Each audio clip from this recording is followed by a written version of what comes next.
Cześć, tutaj Marlena i Bartek. rozpoczynamy naszą przygodę z Portugalią. Nagrywamy dzisiaj nasz pierwszy odcinek vloga, no jakiejś takiej rejestracji naszych poczynań. Przygody naszego życia tak naprawdę i naszego nowego życia tu, jak pewnie domyślacie się po krajobrazie i roślinności, nie jesteśmy w Polsce. Tak, jesteśmy w Portugalii i jest dzisiaj 17 grudnia. Ruszyliśmy z Polski ponad 3 tygodnie temu, Tak. uciekając przed śniegiem. Uciekając przed śniegiem, dlatego nie, że boimy się śniegu, tylko jechaliśmy 2 samochodami. Jeden był załadowany ponad siły i baliśmy się, że ten śnieg uniemożliwi nam wyjazd z Polski. Jesteśmy w Portugalii i próbujemy tutaj rozpocząć nowe życie. Najpierw może odpowiemy na pytanie, dlaczego Portugalia, bo nas dużo osób o to pytało. Ja w Portugalii, tak, ja zacznę może. Ja w Portugalii zakochałam się dawno temu, to był chyba 2015 rok, może 14. Dawno temu pracowałam w restauracji portugalskiej i w zasadzie nie, że jakąś miłością zapałałam do tego kraju, tylko akurat był taki etat dostępny. Prowadziło tę restaurację 2 Portugalczyków i oni zawsze mówili, że no wiadomo, to jest ich ojczyzna, jeżeli Portugalia, to tylko Porto, to tylko Fado. I jakoś tak mi wgryźli tutaj w głowę ten temat, że ja pewnego dnia po prostu postanowiłam pojechać do Portugalii i posłuchać Fado na żywo. To był mój pierwszy krok. Wtedy poznałam Dorotę Woicką, która mi tę Portugalię pokazała naprawdę od kulis, od undergroundu takiego portugalskiego. Dzięki niej dowiedziałam się, co to jest Camino. Parę lat później wylądowałam na trasie Camino i poszłam z Porto do Santiago de Compostela. I ta miłość rozkwitała. Potem jeszcze wielokrotnie byłam w Portugalii. A potem poznałam Bartka i okazało się, że gdzieś tam ta Portugalia nas łączy. Moja przygoda z Portugalią rozpoczęła się mniej więcej, tak jak sięgam pamięcią, około 2000 roku. Okazało się, że mój ojciec tu mieszka i przyjechałem tu i przyjeżdżałem tu przez kolejne lata. Później nastąpiła przerwa. Wróciłem tutaj prawie po 20 latach. W 2023 roku. Tak, no to mniej niż 20 lat. To było około 15 lat. Mnie tu nie było. I na chwilę obecną obydwoje stwierdziliśmy, że czas coś zmienić. Czas ruszyć gdzieś dalej, poznać nowe, wybudować swoje. Wybudować swoje wspólne, ponieważ do niedawna mieszkając w Polsce nie prowadziliśmy nic wspólnego. Trochę prowadziliśmy wspólnie agroturystykę Nasza Polana, ale to nie było tak zbudowane od zera wspólnie przez nas. I stwierdziliśmy, że jeżeli mamy już coś zmieniać i budować wspólnie, to czemu nie Portugalia? I przyświecają nam takie, wiecie, banalne cytaty pod tytułem kiedy jak nie teraz, raz się żyje. Młodsi już nie będziemy. Młodsi już nie będziemy, więc postanowiliśmy ruszyć ku przygodzie. Zabraliśmy ze sobą nasze 3 psy,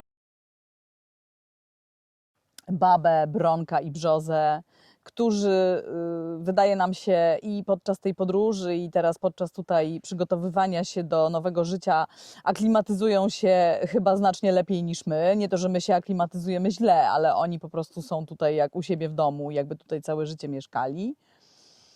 No i będziemy Wam tutaj relacjonować te nasze poczynania, zmagania się z portugalską biurokracją, którą nas wiele osób straszy. My na razie aż tak bardzo tego nie doświadczamy.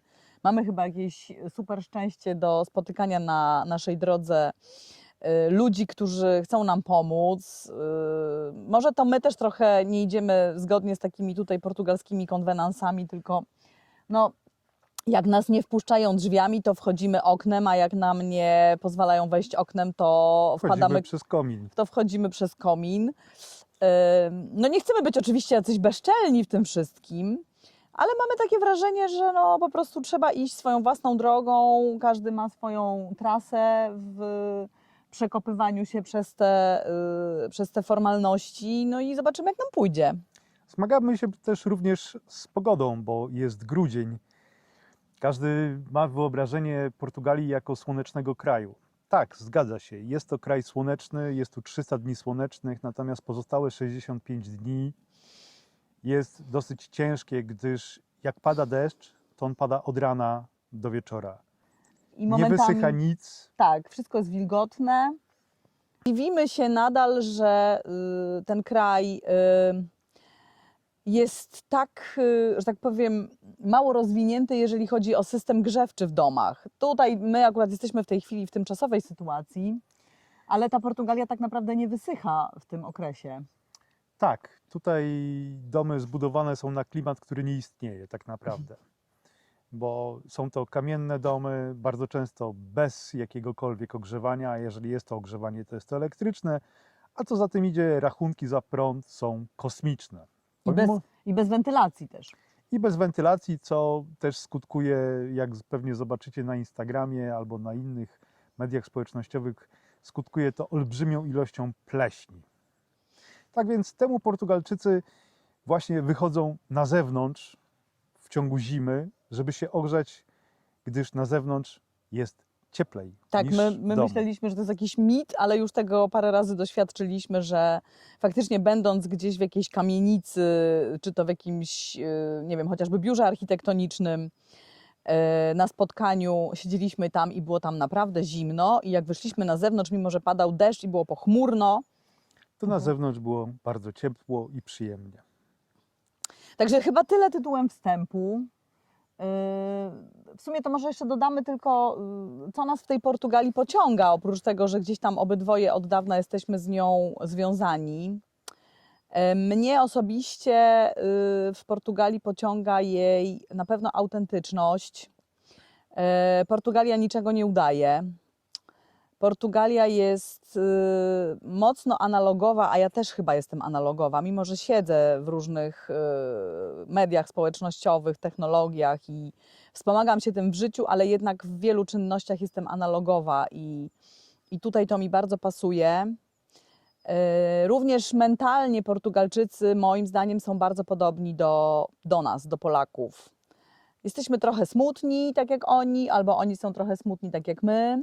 Ale też mają olbrzymi bunt przeciwko władzy, narzucaniu im czegokolwiek, co oczywiście na dłuższą metę skutkuje tym, że Portugalia jest jaka jest w tym momencie, czyli pracownicy są niestety, ale Mało kompetentni. mało kompetentni i nie biorą odpowiedzialności w ogóle za żadną pracę. I jest to w każdej dziedzinie, w każdej, nie tylko w budownictwie, ale w każdej dziedzinie ich życia nie biorą oni odpowiedzialności za nic, a żądają za to oczywiście wygórowanych wynagrodzeń.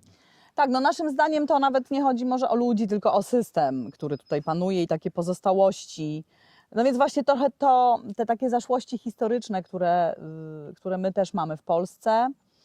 Poza tym Portugalczycy na początku są, powiedzmy, zamknięci, a po chwili jak się znajdzie do nich jakiś taki mały kluczyk, to łatwo ich otworzyć, łatwo sprawić, że się uśmiechają, że są otwarci, że są życzliwi, że chcą jednak pomóc.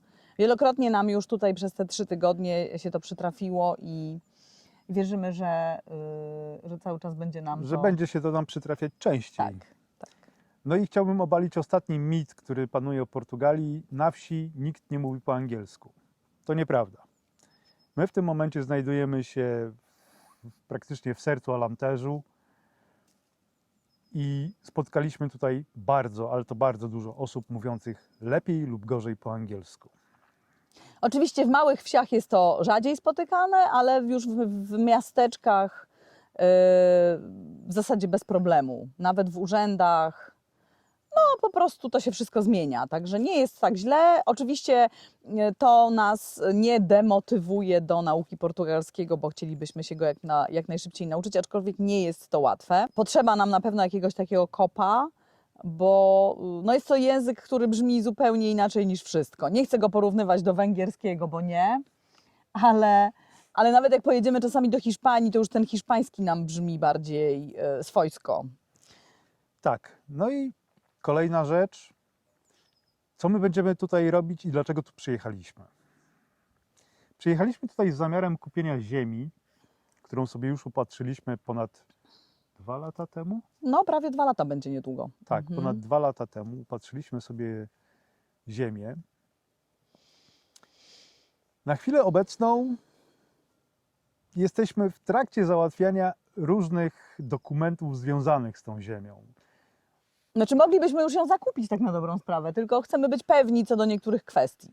Tak, te kwestie objaśnimy Wam później, bo jest to skomplikowane, jest tego bardzo dużo. Co zamierzamy robić w Portugalii? No pomysłów to jest wiele. Chociażby od tego, żeby nic nie robić, co jest bardzo dobrym pomysłem, natomiast żyć, Ale na pewno nie sprawdzi się w naszej sytuacji. natomiast żyć z czegoś trzeba. Tych pomysłów też jest bardzo dużo i to też powiemy Wam o tym w trakcie tego, jak będzie się to wydarzać. Na razie jesteśmy tu, gdzie jesteśmy, czyli jesteśmy u mojej rodziny. Mieszkamy jak mieszkamy, czyli mamy chwilowo kemping.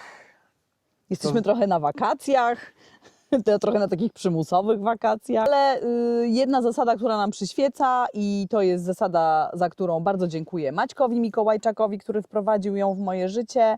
Martwmy się etapami. Tylko w ten sposób można w naszej sytuacji chyba nie zwariować. Tak, a tymczasem odkrywamy codzienne życie w Portugalii. Przyrodę, ludzi, biurokrację. Jedzenie, nowe smaki, Tak. zapachy, których jest tutaj multum. Siedzimy w ogóle wśród czystka, nie widać go pewnie, ale będzie się pojawiał na pewno w filmie bardzo często czystek. Także te właśnie wszystkie zapachy, poznawanie Portugalii wszystkimi zmysłami jest niezwykle podniecające i to jest na pewno duży teren do rozpoznania. A w tym odcinku zobaczycie po części to, jak się pakowaliśmy w Polsce, trochę jak jechaliśmy tutaj, trochę nagrań z tego, jak już tu byliśmy, jak już tu jesteśmy. Jesteśmy trochę speszeni, bo to nasze pierwsze nagranie i nie wiemy za bardzo, jak to się robi. Pierwszy raz obcujemy z mikrofonami, z kamerą. Zaraz będziemy się zajmować montażem, także wybaczcie nam wszystkie potknięcia. Mamy nadzieję, że z każdym odcinkiem będziemy coraz lepsi, coraz bardziej profesjonalni. No, ale na pewno zapewniamy, że będziemy autentyczni, także to też trochę dla nas taka pamiątka dotycząca tej drogi, którą w tej chwili rozpoczęliśmy i na pewno nie będzie to droga krótka, nie będzie pewnie łatwa, momentami będzie łatwiejsza, momentami trudniejsza, ale jest to też taki troszeczkę nasz pamiętniczek, wideopamiętniczek, który może za paręnaście czy za parę lat obejrzymy z łezką w oku i będziemy mile wspominać. Tylko i wyłącznie dla nas, dla naszej satysfakcji, dla naszych wspomnień, dla naszych znajomych, którzy nie mogą teraz z nami tutaj być, dla naszych rodzin, które też nie mogą z nami tutaj być, a nie częścią planu na to, jak tu żyć i z czego tu żyć. O tak. Jeżeli wpadnie z tego kanału kilka złotych, fajnie. Pójdziemy na kawę, wypijemy lampkę wina za Was. Kibicujcie nam i trzymajcie nam kciuki. To jest dla nas najważniejsze. No i do zobaczenia w następnym odcinku.